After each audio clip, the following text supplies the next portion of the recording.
மீனுக்கு மசாலா வந்து செய்யறதுக்கு மிளகாய்த்தூள், காஷ்மீரி மிளகாய்த்தூள் வந்து காரத்துக்கு உங்களுக்கு எவ்வளவோ அந்த மாதிரி எடுத்துங்க.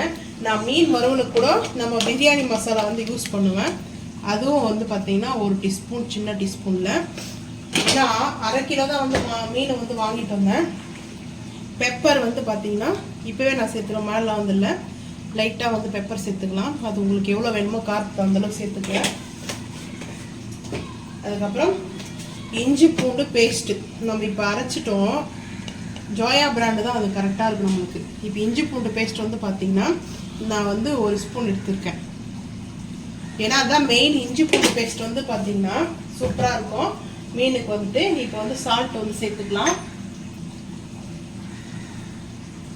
சால்ட் வந்து ஒரு 1/2 டீஸ்பூன். இப்போ வந்து பார்த்தீங்கன்னா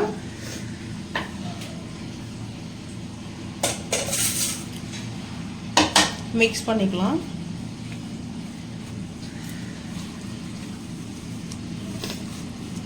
கொஞ்சமாக தண்ணி ஊற்றி லிக்விட் மாதிரி பண்ணிட்டேன். ரொம்ப லிக்விடாலாம் இல்லை, கொஞ்சம் வந்து பார்த்திங்கன்னா இந்த மாதிரி வச்சுட்டு அதுக்கப்புறம் வந்து பார்த்திங்கன்னா ஒரே ஒரு மாதிரி இந்த மாதிரி பீஸ் வந்து போட்டுக்கலாம். நம்மளுக்கு எந்த மாதிரிலாம் வேணுமோ அந்த அளவுக்கு பீஸ் வந்து பண்ணிக்கலாம்.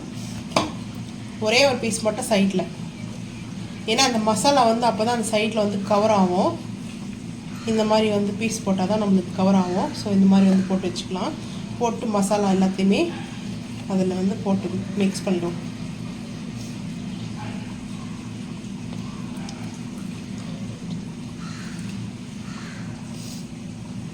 இப்போ வந்து எல்லாத்துக்கும் மசாலா போட்டாச்சு. இந்த மாதிரி தான் நல்லா காரசாரமாக இருக்குது. மீன் பொரிக்கிறதுக்கு மிஸ்டர் கோல்டு ஆயில் வந்து எடுத்திருக்கேன். ஆயில் பிராண்டு வந்து பார்த்திங்கன்னா ஸ்பான்சர் வீடியோ கிடையாது, நாங்கள் யூஸ் பண்ணுறது என்னன்றதால நான் சொல்கிறேன், வேறு ஒன்றும் இல்லை. இப்போ வந்து சீம் பண்ணிக்கலாம். சீம் பண்ணிவிட்டு இப்போ அப்படியே மீனை வந்து ஒவ்வொன்றா எடுத்து போட்டுக்கலாம்.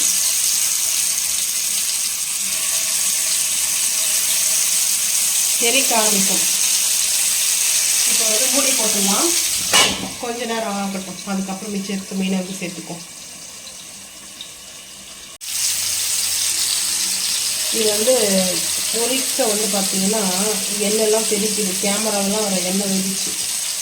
இப்போ வந்து பார்த்திங்கன்னா அட்ஜஸ்ட்மெண்ட் பண்ணி இதை வச்சுட்டு அப்படியே லைட்டாக ஷேக் பண்ணிக்கலாம். இந்த ஆயில் வந்து பார்த்திங்கன்னா மசாலா அடி பிடிக்காத இருக்கும். இப்போ மூடி போட்டுருவேன். எப்போவுமே மீன் பொரிக்கும் போது மூடி போட்டுருவேன்.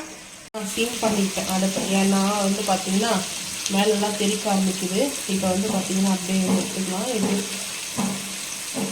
அது ஒரு மீன் மட்டும் பார்த்திங்கன்னா இதுவாகிடுச்சு. ரொம்ப சாஃப்டாக வந்து இருக்குது இந்த மீன் வந்து பார்த்திங்கன்னா.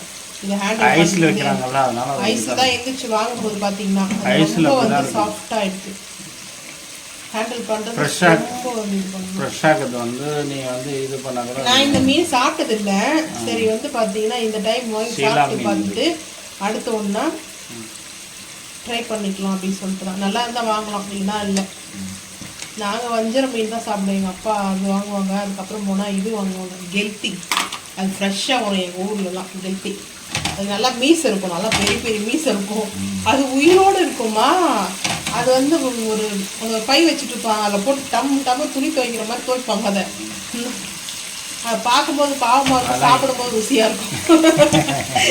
பெரிய வெடிக்க ஆரம்பிச்சு மூடி போட்டுடுவோம். இப்போ திருப்பி போட்டாச்சு. நல்லா அது ரோஸ்ட் ஆகட்டும். கெல்த்தி அது இதை வந்து பார்த்திங்கன்னா எடுத்து வச்சுக்கலாம். இப்போ இதில் இன்னொரு பேட்ச் வந்து போட்டுக்கலாம். அதனால் வந்து பார்த்திங்கன்னா இந்த மீன் வந்து பார்த்திங்கன்னா எப்படி இருக்கும் டேஸ்ட்டு வந்து தெரியல, சாப்பிட்டு பார்த்தா தான் தெரியும்.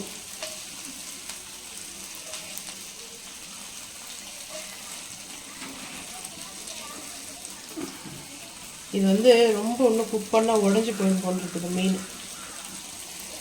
ஆனால் ஸ்மெல்லு வருது, கருவாடு ஸ்மெல்லு வர மாதிரியே இருக்குது பார்க்க. இப்போ இது பொரிச்சாச்சு. இது எடுத்து வச்சுக்கலாம்.